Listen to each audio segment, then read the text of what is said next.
Selamat pagi Bapak Ibu dan saudara-saudaraku, apa kabar pagi ini? Semoga kita semua sudah bangun dengan sehat, selalu semangat dalam anugerah Tuhan kita Yesus Kristus. Senang sekali kita berjumpa kembali kita di acara Renungan Pagi edisi 9 Desember 2022. Bacaan kita pagi ini dari kitab 2 Samuel pasal 7 ayat 18 sampai ayat yang ke-24 berbunyi demikian. Lalu masuklah Raja Daud ke dalam, kemudian duduklah ia di hadapan Tuhan sambil berkata, "Siapakah aku ini ya Tuhan Allah, dan siapakah keluargaku, sehingga Engkau membawa aku sampai sedemikian ini? Dan hal ini masih kurang di matamu ya Tuhan Allah. Sebab itu Engkau telah berfirman juga tentang keluarga hamba-Mu ini dalam masa yang masih jauh, dan telah memperlihatkan kepadaku serentetan manusia yang akan datang, ya Tuhan Allah. Apakah yang dapat dikatakan Daud kepadamu lebih daripada itu? Bukankah Engkau yang mengenal hamba-Mu ini, ya Tuhan Allah? Oleh karena firman-Mu dan menurut hati-Mu, Engkau telah melakukan segala perkara yang besar ini dan memberitahukannya kepada hamba-Mu ini. Sebab itu Engkau besar, ya Tuhan Allah, sebab tidak ada yang sama seperti Engkau, dan tidak ada Allah selain Engkau, menurut segala yang kami tangkap dengan telinga kami. Dan bangsa manakah di bumi ini seperti umat-Mu Israel, yang Allahnya pergi membebaskannya menjadi umat-Nya, untuk mendapat nama baginya, dengan melakukan perbuatan-perbuatan yang besar dan dahsyat bagi mereka, dan dengan menghalau bangsa-bangsa dan para Allah mereka dari depan mata umat-Nya. Engkau telah mengokohkan bagimu umat-Mu Israel menjadi umat-Mu untuk selama-lamanya, dan Engkau, ya Tuhan, menjadi Allah mereka." Otoritas tertinggi di tangan Allah. Saudara sekalian, bagaimana reaksi kita setelah kita menghadapi kenyataan bahwa keinginan kita ditolak?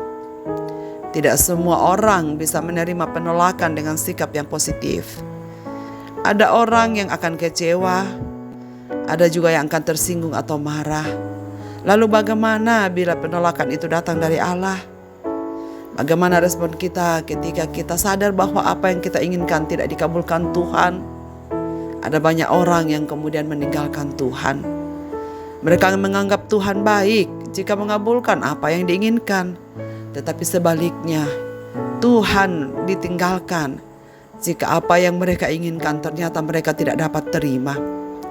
Namun teks yang kita baca pada pagi ini, saudara sekalian, Daud ternyata justru melihat apa yang Tuhan buat, membawanya makin mengagumi dan mengenal betapa hebatnya kasih sayang Allah kepadanya. Walau ia tidak sadar, walau ia tak sanggup, walau itu tidak layak baginya, tetapi Tuhan tak menghendakinya. Tuhan tetap melakukan yang terbaik untuk Daud. Memang Tuhan tak menghendaki Daud membangun bait Allah, tetapi apa yang ia minta akan dilakukan oleh keturunannya. Daud sudah sukses. Ia sudah meraih kemenangan demi kemenangan dalam peperangan. Ia juga telah memiliki istana yang megah. Namun masih ada yang mengganjal di hatinya. Ia masih ingin melakukan hal yang lebih besar dari itu, yaitu membangun bait tempat Allah berdiam. Bukankah itu merupakan hal yang mulia? Ya, saudara sekalian, tak seorang pun akan menyangkal hal itu. Akan tetapi respon Allah berbeda. Allah selalu mempertanyakan, "Siapakah engkau sehingga mau membangun sebuah bait bagiku?" Saudara, respon Daud terhadap firman Tuhan ini yang datang melalui Nathan, ia tidak marah, apalagi kecewa. Ia juga tidak mengeluh, tetapi ia masuk ke dalam tenda dan berdoa di depan mezbah. Dan doanya ialah penuh ungkapan syukur kepada Tuhan, Allah Israel, yang telah memberikan hak khusus yang sangat besar kepadanya. Ia tidak bersungut-sungut, tetapi dalam doa syukur, ia datang kepada Tuhan dan mengakui bahwa apa yang telah dialami adalah karena belas kasih-Nya. Ia memuji Allah atas karyanya yang begitu besar bagi umatnya. Selain itu, Daud memohon Allah agar memenuhi janji-janjinya bahwa kelak nanti melalui keturunannya akan dibangun rumah bagi Tuhan dan kerajaannya tak akan beranjak sampai selama-lamanya. Ini menyeratkan kesadaran Daud akan dirinya. Daud memang bukan siapa-siapa. Ia adalah seorang yang diambil sebagai gembala. Diambil dari gembala domba di padang belantara. Dia telah dijadikan Allah sebagai Raja Israel. Hal ini membuktikan Daud berkata, "Aku bukan siapa-siapa Tuhan. Aku jujur mengakuinya. Aku ini tak layak untuk melakukannya. Dan sekalipun segala sesuatu yang baik terjadi itu hanya karena jasa-jasanya. Bukan karena jasa-jasanya, tapi jasa Allah sendiri yang telah melakukan yang terbaik untuk Daud." Saudara-saudaraku, kesadaran ini menunjukkan bahwa Daud menerima dengan baik rancangan Allah terhadap idenya. Bukan dia yang akan membangunnya, tetapi keturunannya. Ini sekaligus merupakan pengakuan Daud bahwa otoritas tertinggi datangnya dari Allah. Kita boleh saja meminta, saudara sekalian, kita bisa saja menyampaikan keinginan-keinginan kita kepada Tuhan, tetapi otoritas Allah yang tertinggilah yang akan terjadi di dalam kehidupan kita. Karena itu tidak ada hak kita untuk kecewa dan menolak Dia. Tidak ada hak kita untuk bersungut-sungut apalagi marah. Sebab kita percaya bahwa Allah sajalah yang akan melakukan hal-hal besar yang mungkin jauh dari perkiraan kita. Saudara, ingatlah betapapun besarnya rencana kita bagi Allah, betapa besarnya hasrat kita melakukan sesuatu atas nama Tuhan. Tapi percayalah, otoritasnya lah yang tertinggi. Itulah yang akan terjadi bagi setiap anak-anaknya yang dengan tulus berdoa, meminta, dan menyerah kepadanya. Karena itu saudara sekalian, selidikilah rancangannya dengan saksama dan tunduklah pada otoritasnya.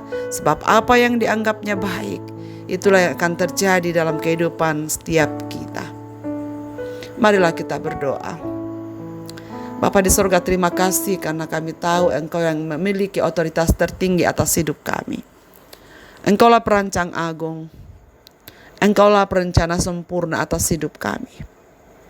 Kami memang hanyalah mereka-rekakan segala yang baik bagi kehidupan kami dan kehidupan umat-Mu. Tapi Engkau yang maha tahu segala yang terbaik untuk kami. Dan karena itu biarkanlah otoritas-Mu yang terjadi atas hidup kami. Dan bukan karena keinginan kami, apalagi karena jasa-jasa kami. Agar segala yang terbaik itulah yang terjadi dalam kehidupan umat-umat-Mu.